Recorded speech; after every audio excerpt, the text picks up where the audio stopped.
Alright, today I'm going to be looking at Marvel Legends Shocker. I have the older one released a few years ago on the left, and I've got the new retro carded one over here on the right.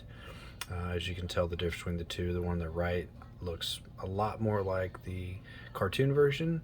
I've seen a lot of customs on Facebook and Instagram of people filling in the lines of the ribbing of the inside of the yellow, and kind of want to do something similar to that. So you can see kind of the markings here on the yellow.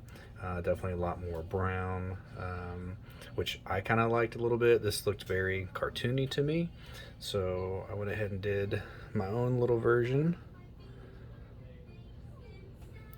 and try to give it a little more of a realistic look, kind of a dirty leather, just give my own little twist. So pretty happy with it. Used some cheap paint from Hobby Lobby or Michaels, Anita's, what is this, Rich Brown. Worked out pretty good. Just applied it after I mixed the paint with some water to loosen up a little bit, because it gets very, it stays pretty thick in the bottle. And then took a brush, applied it, and then took a paper towel and just kind of dabbed it, wiped it away until I got the effect that I wanted.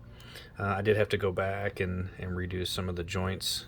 There was a little bit of rubbing, and then I put a sealer on it after I'm done to make sure it doesn't rub off and stays protected. I also dyed the Shocker Blast Effects in RIT synthetic dye.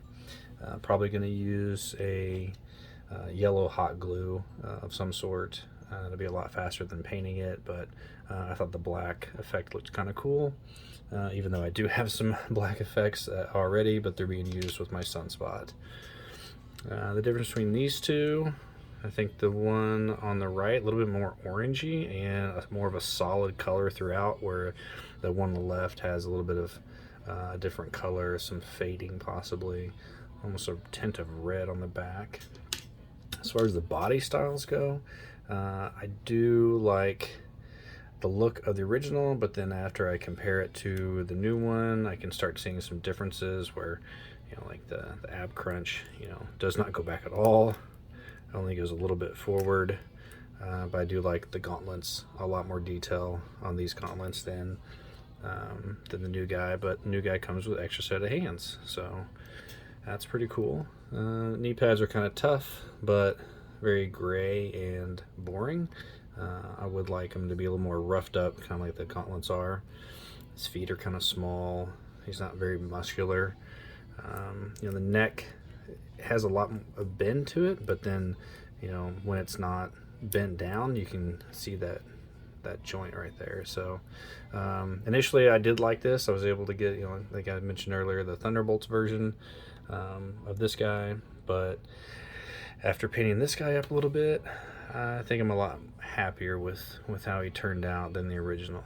So I did buy a third one just so I can copy this guy I follow on Instagram who does a lot of red bolts.